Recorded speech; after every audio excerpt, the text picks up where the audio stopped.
English ఎలా నేర్చుకోవాలి, English బాగా మాట్లాడడానికి మనకి ఎన్ని రోజులు పడుతుంది, మనం తెలుగు మీడియం బ్యాక్గ్రౌండ్ నుంచి వచ్చి చుట్టూ ఇంగ్లీష్లో మాట్లాడడానికి మనతో ఎవరు లేనప్పుడు కూడా మనం ఇంగ్లీష్ బాగా నేర్చుకోవచ్చా, ఇవన్నీ ఈ వీడియోలో డిస్కస్ చేద్దాం. And also I'm going to share my experience of learning English with you. ఇవన్నీ డిస్కస్ చేసే ముందు ఈ 2 clips ఒకసారి చూడండి. What's your name? My name is Rajanna. You are from?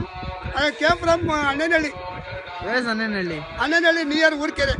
Oh. What's your qualification?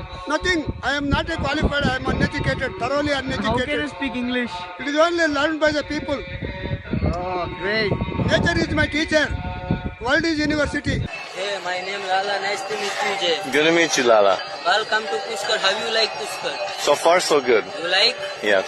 I like your shirt. Thank you. Some people give me. Oh, really? Because I am gypsy. I live in Pushkar in outside in desert. Okay. How'd you get to the city? We always come here because when I am child, I never been in school. I never been anywhere. I English, Spanish, France. I can speak Spanish also, France also, many language in market. Tu parles français, hein? Gopala Pose, Sama Bia, Bozu, Lala. Kumzu Appel, Zuma Appel, Lalo Asote. Norompas mi pequeño corazón. It's good to meet you. Thank you, brother. వాళ్ళిద్దరిని క్లియర్గా observe చేస్తే they both are not educated, కానీ they are able to speak in English very confidently. ఇక్కడ మనం అర్థం చేసుకోవాల్సిన విషయం ఏంటి అని అంటే, ఇంగ్లీష్ అనేది జస్ట్ ఒక లాంగ్వేజ్ మాత్రమే. ఈ లాంగ్వేజ్ మాట్లాడడానికి ప్రపంచంలో ఉన్న ఏ లాంగ్వేజ్ మాట్లాడడానికైనా సరే we don't have to be well educated, we don't have to be knowledgeable, we don't need to have any special talent to speak that language. So మనం ఎటువంటి బ్యాక్గ్రౌండ్ నుంచి వచ్చినా, మనం ఎటువంటి పరిస్థితుల్లో మనం ఉన్నప్పటికీ ఏదైనా ఒక లాంగ్వేజ్ నేర్చుకునేటప్పుడు ఆ లాంగ్వేజ్ మాట్లాడే వాళ్ళు మన చుట్టూ ఉంటూ, వాళ్ళు మాట్లాడే పదాలని, సెంటెన్సెస్ని నేర్చుకుంటూ ఆ లాంగ్వేజ్ని మనం కొన్ని నెలల పాటు మాట్లాడితే దాంట్లో మనకి ఫ్లూయెన్సీ అనేది వస్తుంది. అయితే అన్ఫార్చునేట్లీ మనకి ఇంగ్లీష్ మాట్లాడడానికి అటువంటి కండిషన్స్ చిన్నప్పటి నుంచి లేకపోవడం వలన we are not able to speak in English. అయితే నా వీడియోస్ నుంచి, నేను ఇచ్చే సజెషన్స్ నుంచి మీరు ఇంగ్లీష్ ఎలా ఇంప్రూవ్ చేసుకోవచ్చో చూద్దాం. ఏదైనా ఒక లాంగ్వేజ్ని మనం కంప్లీట్గా బాగా నేర్చుకోవాలంటే ఈ 3 ఖచ్చితంగా జరగాలి. ఒకటి, ఆ లాంగ్వేజ్ని మనం బాగా వినాలి, వింటూ వాళ్ళు యూజ్ చేసే సెంటెన్సెస్ని, వర్డ్స్ని నేర్చుకోవాలి. అండ్ ఆ లాంగ్వేజ్ని మనం కొన్ని నెలల పాటు బాగా మాట్లాడాలి. ఈ 3 జరిగితే మనకు ఖచ్చితంగా ఏ లాంగ్వేజ్లో అయినా ఫ్లూయెన్సీ అనేది వస్తుంది.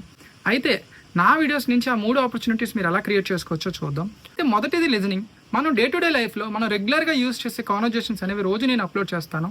అవి ఎలా ఉంటాయి అనేది ఒకసారి చూడండి.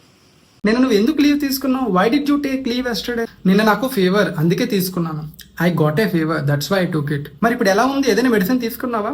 How are you feeling now? Did you take any medicine? Fever తగ్గింది, కానీ హెడేక్ ఇంకా తగ్గలేదు. The fever has gone down, but I still have a headache.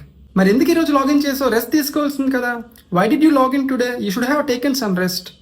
నేను కూడా తీసుకుందాం అనుకున్నాను, కానీ నా సిక్ లీవ్స్ అన్ని యూస్ చేస్తాను. I too wanted to take leave, but I have used up all my sick leaves. Permission తీసుకుని ఎర్లీగా లాగౌట్ చేసే. Take permission and logout early today. Try చేస్తాను, ఐ విల్ ట్రై. సో ఈ conversation ద్వారా మీరు సింపుల్గా డే టు డే లైఫ్లో ఎలా మాట్లాడాలని నేర్చుకోవచ్చు.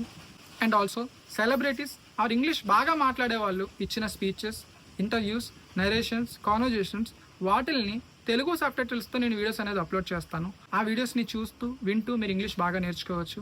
మోర్ ఇంపార్టెంట్లీ, నా వీడియోస్ నుంచి మీరు బాగా ఏం నేర్చుకోవచ్చు అంటే సెంటెన్స్ ఫార్మేషన్. ఇంగ్లీష్లో మనం మాట్లాడేటప్పుడు చాలాసార్లు we are not confident about the sentences we speak. మనం మాట్లాడుతున్న ప్రతి సెంటెన్స్ని మనం చెక్ చేసుకుంటూ ఉంటాం. ఇది రైటా రాంగా, ఈ సెంటెన్స్ ఇలా అనొచ్చా అనకూడదా అనే డౌట్స్ మనకు ఉంటాయి. సో అటువంటి డౌట్స్ ఏమి రాకుండా ఇంగ్లీష్లో మాట్లాడబడే ప్రతి సెంటెన్స్ని ఎలా తయారు చేయాలి, ఎలా బిల్డ్ చేయాలి అని బేసిక్ నుంచి అడ్వాన్స్డ్ వరకు ప్రతి కాన్సెప్ట్ని ఎవ్రీడే మీకు నేను నేర్పిస్తాను.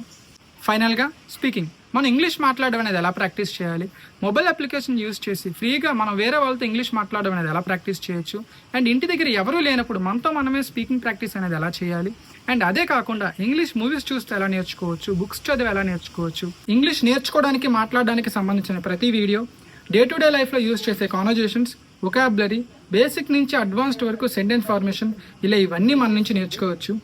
ఇవన్నీ పక్కన పెడితే మన ఇంగ్లీష్ బాగా మాట్లాడాలి, బాగా నేర్చుకోవాలంటే మనం గుర్తుపెట్టుకోవాల్సిన ఒకే ఒక విషయం, మనకి కమిట్మెంట్ ఉండాలి. Until I become fluent in English I will never stop learning it. అంటే ఇంగ్లీష్ బాగా మాట్లాడడం వచ్చినంత వరకు నేను నేర్చుకోవడం ఆపను అనే కమిట్మెంట్ తీసుకొని మనం రెగ్యులర్గా ఎఫర్ట్స్ అనేవి పెడితే ఒక పాయింట్ ఆఫ్ టైంలో మనకి ఖచ్చితంగా మంచి రిజల్ట్ అయితే వస్తుంది.